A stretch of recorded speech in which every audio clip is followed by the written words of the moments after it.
Have you ever had women? Could a woman make your team, fellas? Tell me. You think? You're being nice.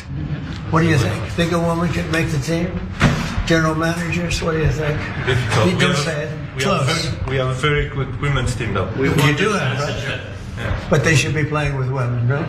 You know, it's one of those things. See, they're very diplomatic. I get it now. Everybody says he's so charismatic and he cracks jokes and everything. Yeah, he makes every gathering more fun. That's Donald Trump. He's meeting with an Italian soccer club, Juventus. Juventus. Okay, well, I've just lost my Italian citizenship opportunities in the future. But anyway, the athletes came there, and Donald Trump decided to make all of it really awkward and political because he's got to hit his culture war beats that he makes in every single meeting. If it's a soccer club, he's got to do it. If he's literally installing 2 massive flag poles outside of the White House, he has to do it. And so they were awkward. I love that when he went to the general manager and he was like, yeah, say that women are terrible. Say that women suck. The guy's just like, our women are really good too. I think he handled that very well.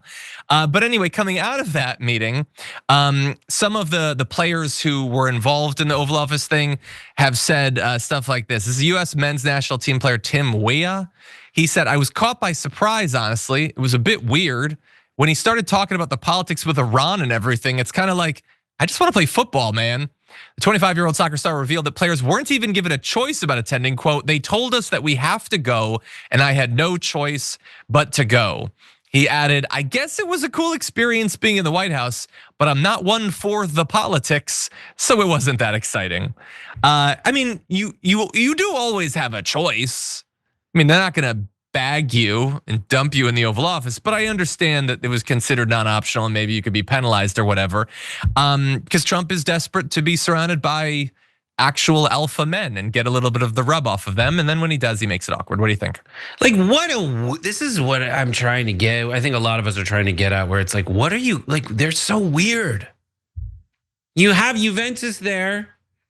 They're here, I think, I don't even know. No, it's hard to find why they were there. I know that there's like a FIFA Club World Cup. Yeah, exactly. But like, I think that's what it is. They're here, they're like, oh, cool, tour the White House. Some other people got Big Macs. I get confronted randomly over whether I think gals should be on the team. And it's so weird to assume that they're on your side.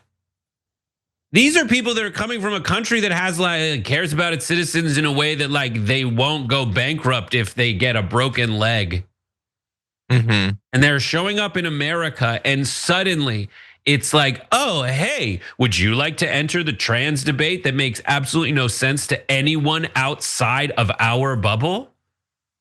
It's so. I looked it up, by the way, and the motherland has legally allowed transgender individuals to change their gender since 1982. And there's legislation prohibiting discrimination. Now they're not, they're not the best necessarily. There are still some areas where trans people experience discrimination, but they're a little bit more serious in that area than us. But like also, they're like, this still works. These guys are like, I thought we were supposed to shut up and dribble. Like, what do you want us to weigh in? Oh, they only want us to weigh in if it helps their narrative. Again, Americans that agree with me are for freedom. Your freedom to say whatever you want. Yeah. That guy wants you to say exactly what he believes, or he's gonna do everything he can to crush you for something that isn't important. Sports are not important. They're the most important, least important thing. Sports are the most important, unimportant thing there is. You know how, like, just if you know when you encounter someone who's way too into sports, they're the worst. But people who are really into sports within reason are extremely fun. Yeah. If you guys are looking for a really awesome podcast and you're not that into sports, but you want to get a feel for it, Katie Nolan has Casuals, which I've started, I don't listen to podcasts, but it's on my feed all the time. Katie Nolan, Dan Soder, they're like my favorite couple in all of the universe. And her podcast is amazing and it's really funny. And she takes a really strong stance in favor of trans athletes. So I mean, there's nothing in it for me to promote that, but she's great. I had completely forgotten about Katie Nolan. I'm glad to hear that she's on the right side of that. But yeah, and it's funny. There's a wrestling show that I listen to where the guy constantly refers to wrestling as the most important, least important thing. Oh, really? That's really funny that you said that exact same way. But anyway, yeah, it's super weird. Like imagine if I was president and like they're behind me and I'm like, yeah, the way you kick that ball, it's like how the climate's changing fast, right? Say something about the climate.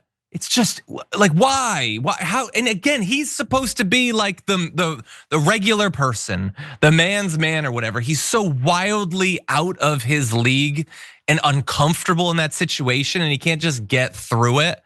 And also, I love that like this is the rare opportunity where just based on the situation, he had to acknowledge that trans men exist. Right wingers almost never do that. So when they talk about trans people generally, it's bad mouthing trans women as a threat. We gotta stop them. We gotta save the sport. But in this case, it's they probably couldn't even make it on because they suck, right? Say they're bad. Say they're bad. And that's it. Again, it's not about principles. It's just about how much they despise women and trans people.